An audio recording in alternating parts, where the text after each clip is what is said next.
Tracy with the Orange County Library System, and we are here at the Washington Park Branch Library in Orlando, Florida, capturing memories from our community. It is Friday, February 17th, 2012. Would you please tell us your name and where you are from? My name is Rick Albert Sr. I'm originally from St. Petersburg, Florida. I came to Orlando in 1967 and have been here ever since. And what is your earliest memory of Orlando? My earliest memories when I was interning at Hungerford High School in Eatonville. I used to come over to Orlando. I had never heard of Eatonville before. I came to Orlando and would shop around on the weekends. I was working in. The next year I moved into Orlando, was staying over on Ohio, and I was teaching at Phyllis Wheatley in Apopka. During that time I was a lifeguard for the Winter Park Recreation Department for 2 summers. After that I transferred, became a lifeguard for the city of Orlando, here in Orlando at the Carter Street Pool. We were some of the first to, I was one of the first actually African American to go to aquatic school through the American Red Cross. There was another fellow that was with me, and we worked as lifeguards and at the Carter Street Pool and as water safety instructors.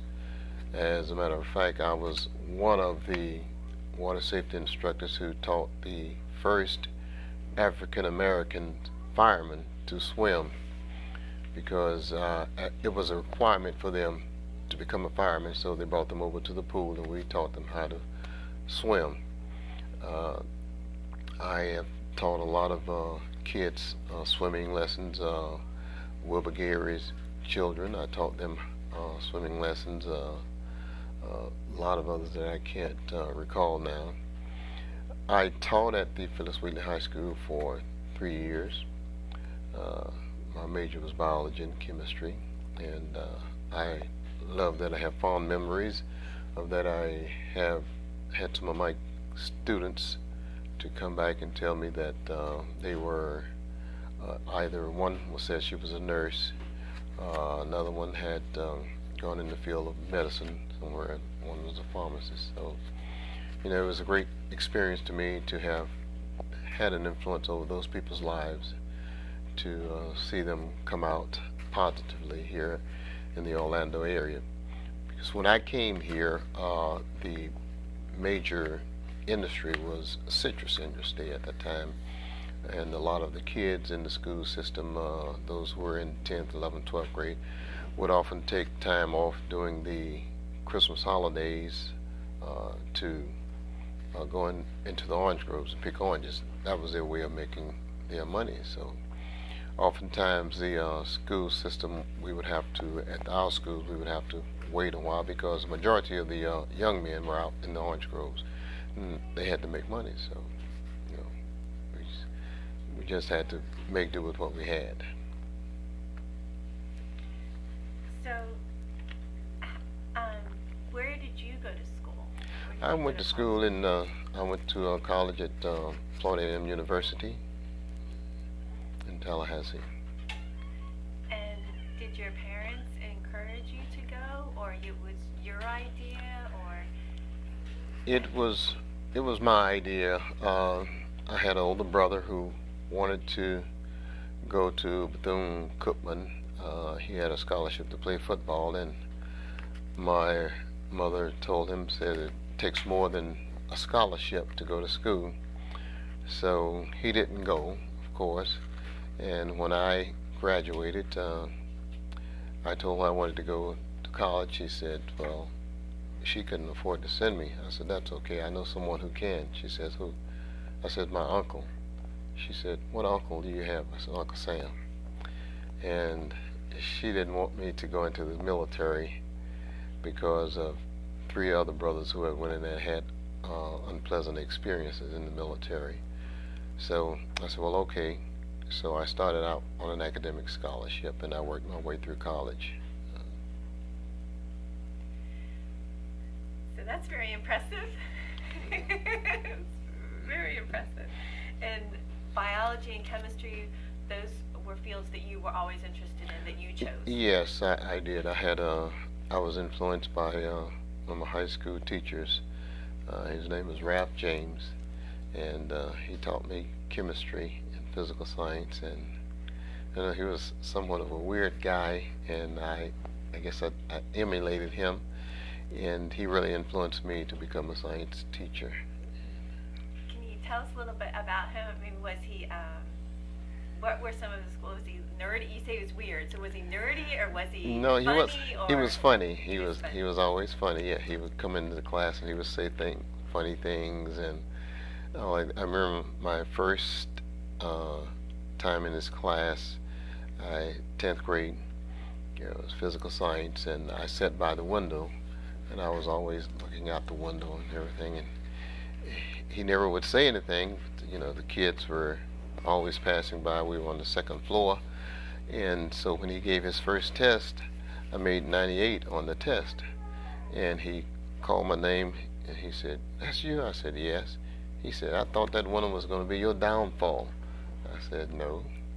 So from that time on, we got along pretty good. He realized that I love science. I like working with things with my hands and all like that. So he really had an influence on me becoming a science teacher.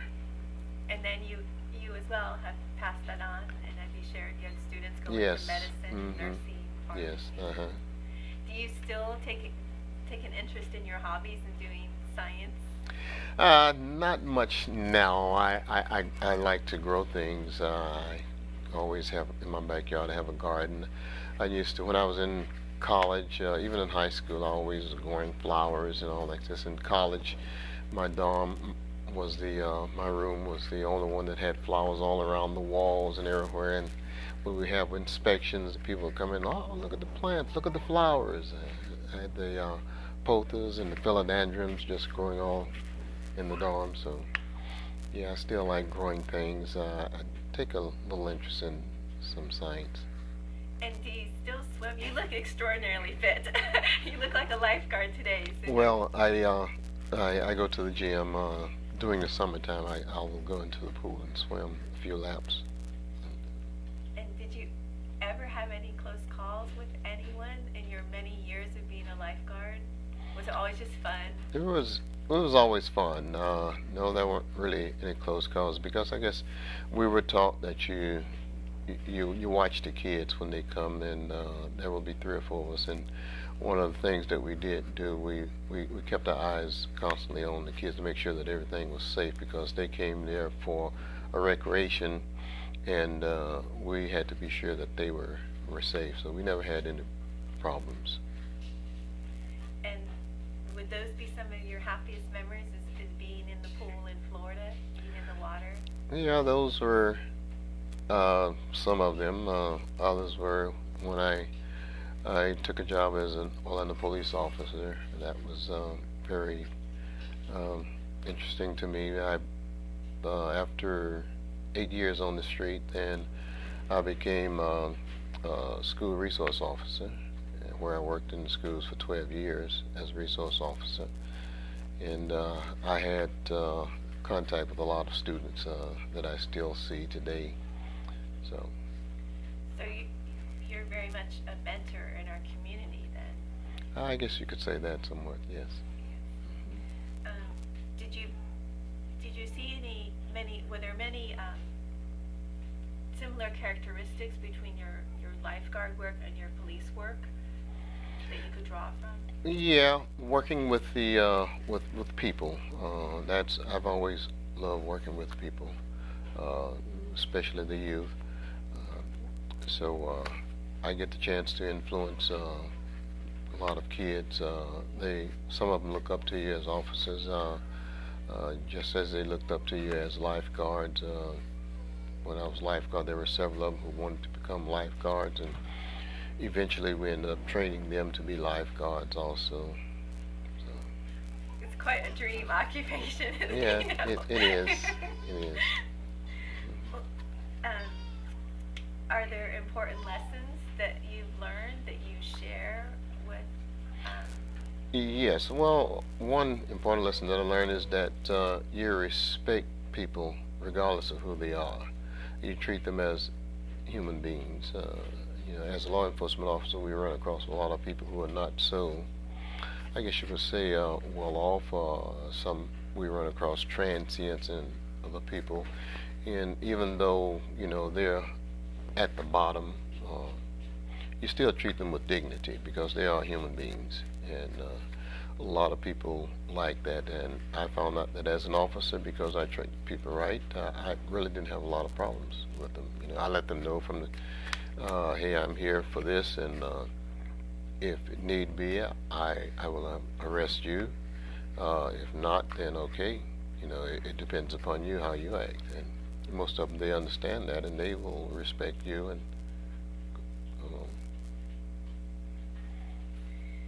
Is there anything else about your experiences in our community or your life and your family that you'd like to share with us that we haven't asked you about? No, I've always been an avid member of my church, working in the church with the choir. I grew up in the church. My mother would send us to Sunday school when I was little, Sunday morning. And of course, being a young person, after Sunday school, you always go running back home, and she would say, "Nope, turn around, you go back to that church, and you better be there when I get there." Okay, so yeah, so I was in church almost all day on Sundays growing up, so it became a part of me, and now I do that. I work in the church now. As a matter of fact, I'm chairman of the trustee board. I sing in the choir. So. And what the church you go to in this area? Mount Pleasant Missionary Baptist Church. Yes.